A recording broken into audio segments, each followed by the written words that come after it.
What is up? Hopefully you guys are having a wonderful day. Back here with some more Batman Arkham City, and it's nice to remind myself that once upon a time, yes, there used to be really good DC superhero games, but that seems like a lifetime ago. But today I'm going to be talking about something synonymous with Batman, something that I saw pop up once again on social media. I've seen it pop up from time to time again over the years, but I figured I'd talk about it because I feel like there's a lot of misunderstanding of this, or people taking things way too realistic, way too serious, and not just trying to entertain and be enjoying something for what it is. But Batman obviously needs no introduction, and one of the most synonymous things with Batman is his one rule, his no kill rule, that Batman will not kill, he will not take a life. And I saw this little discourse pop up on social media the other day talking about how Batman's no kill rule is silly and stupid, and that he should honestly take care of business like as if he would be the Punisher and just eliminate his villains. And I wanted to talk about this because unfortunately I see this a lot popping up recently. And I think this is just a lot of misunderstanding, not just from a standpoint of the character, but just understanding things from a story standpoint, as well as just I guess you could say, just long-term standpoint. But nonetheless, do I agree that Batman's no-kill rule is stupid and silly? If you want to look at it from a realistic standpoint, to a degree, yes, but that's ultimately the problem here.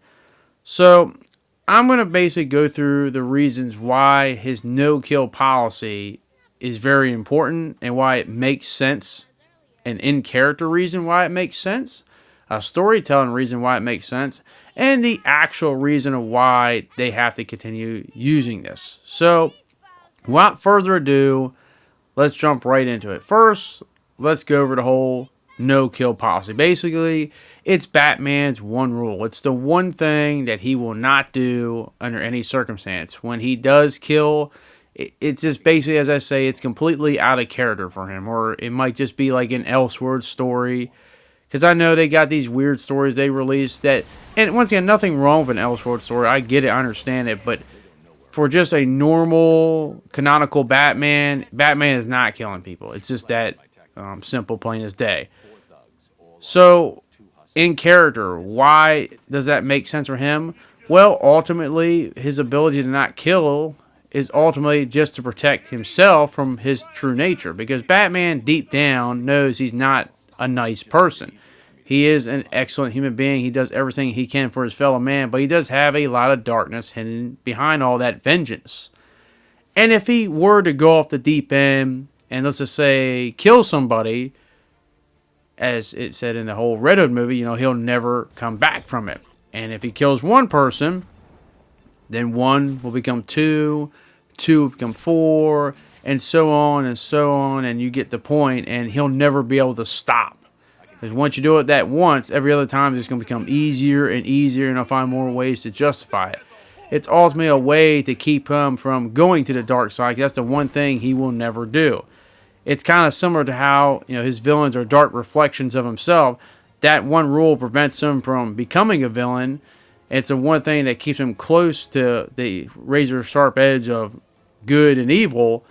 But ultimately, it's also the same thing that could have also changed the fates of the villains. If they had maybe one or two things go their way, they could have been heroic just as easily as Batman could have been villainous. And that whole thing keeps him in check. So, yes, it's more just to be like, hey, this is the one thing I will not do under any circumstance. It doesn't matter who it is. It could be just a normal Joe Schmo with a gun, or it could be the Joker.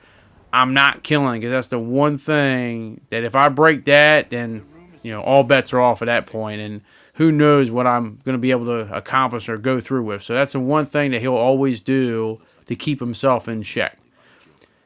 But let's go from a storytelling perspective of why he has to have this no-kill rule, because it makes the stories a lot more interesting. Because if Batman decided to kill, the stories are not going to be very interesting because they're not going to be very long. I mean, this is Batman, people. He is a master of 127 martial arts, which is ridiculous if you think about it. But once again, it's comics, not supposed to be logical or make sense. He has got a doctorate degree in many different fields and studies. I forget the exact number off the top of my head. He's got so much, wealth. He's massive funds, so many people in on his whole scheme. My point being, he's got a lot of things at his arsenal that he can use at any time he wants.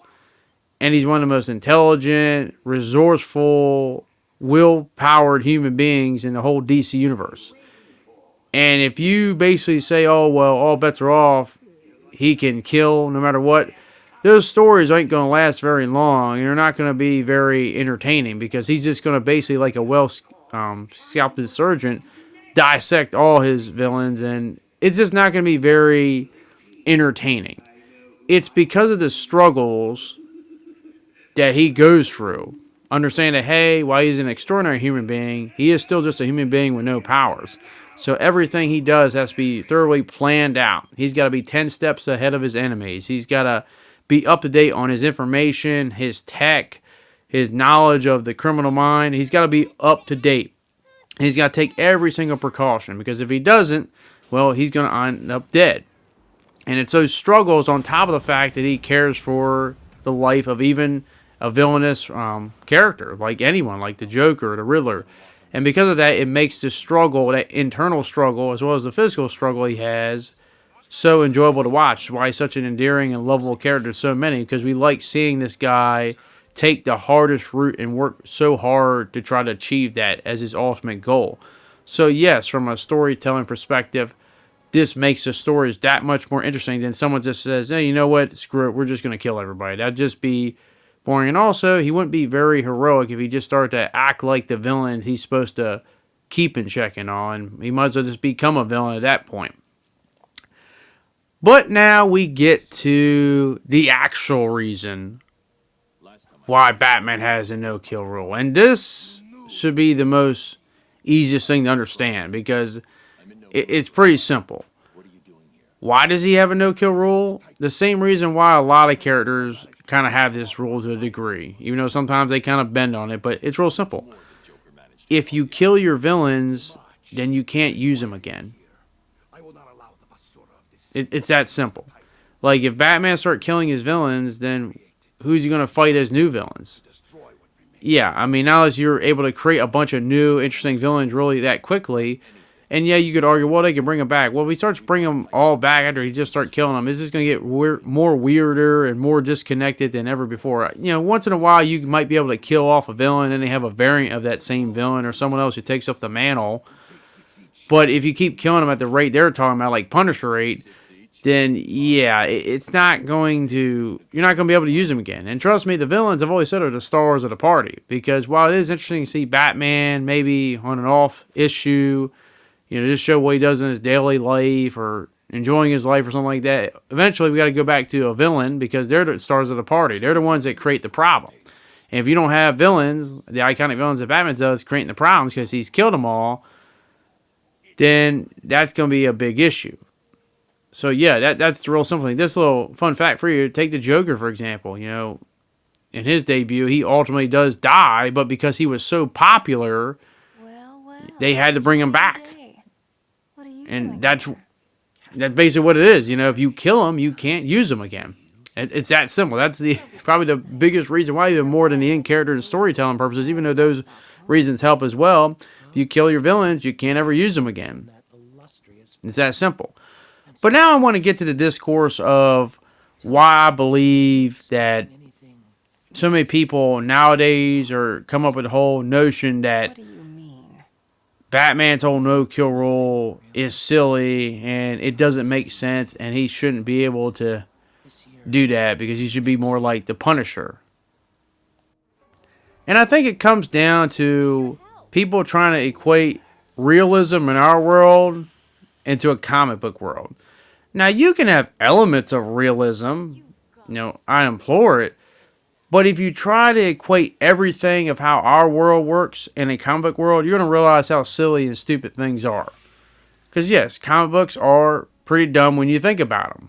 Just like a lot of things in video games and comics and animes and stuff, if you try to equate real life situations to them. But that's the problem. It's not supposed to be realistic to the degree of everything's got to be realistic. It's supposed to be entertainment, and entertainment comes first. And when it comes down to it, if you try to equate realism so much and, oh, you know, if he killed half his villains, you know, he'd take care of the problem. Yeah, he probably would, but then it wouldn't be as entertaining. But also from the standpoint that, like, let's take more things realism. Why aren't all these heroes basically arrested on, you know, basically sight? Because how many crimes do the heroes commit on a daily basis? I mean, they're not deputized agents of the law. They're just random people who decide to make a difference, but they're acting outside of the accordance with the law. I mean, Batman invades people's privacy 24/7. I mean, he's tapped into everybody's personal security without them even knowing about it, and whether they're innocent or not. I mean, while he may not kill, it doesn't mean that person isn't going to be left in a coma or in a stretcher for God knows how long because of how much he beats the hell out of them. I mean, these are things that he could be arrested for on a daily basis, but I digress. Also, look at the outfits they're wearing. I mean, you want to be realistic? Yes, the outfits they wear are silly. They make sense in a comic standpoint, but in terms of real life, yeah, they're silly. I mean, if I saw a man fighting crime dressed in a bat suit in real life, yeah, I'd just laugh. Or I saw, you know, an alien flying around in a bright blue outfit with a red cape, that just looks silly. Or if I see a badass martial artist kicking ass in fishnets and heels, like, yeah, I mean, that look all silly in real life, but that's because it isn't real life. It's a comic book world. It's supposed to be entertaining. So I think a lot of this whole, he should be more like the Punisher because it gets the job done. Well, yeah, he might be able to get the job done. Who knows? It is Gotham City, the worst city in comic book history, but I don't think that's really going to solve the problem, but that's the problem right there. Solve what? If you don't have a problem, then it's not entertaining from a reading standpoint. There's always got to be a problem. So what are you really saying? You want there to be a means and an end like it's real life. This isn't real life. We got to have some supervillain causing a problem. And if you start killing them all, then you don't have the supervillains. You're just going to run out of villains. So it's just that simple. I just feel like it's people trying to equate real life situations and real life problems and how we deal with them into a comic universe, and that just is never going to make any sense in the grand scheme of things. I hope I pointed out and made that clear as day and stuff, and hopefully people could understand that. At the end of the day, Batman's no-kill rule, it satisfies a lot of conditions. As I said, from his in-character standpoint of him never losing himself to the dark side, the storytelling standpoint of making the stories as interesting as possible. It's why we enjoy the character of Batman, the struggles he's had, not just physical, but mentally. And as well as just the notion that, hey, if you kill the villains, you can't use them. So it's just that simple right there. 3 reasons why, and also the reasons why I think I see this discourse more now than ever. But as I like to say at the end of the day, that is my opinion. I want to hear your guys' opinion.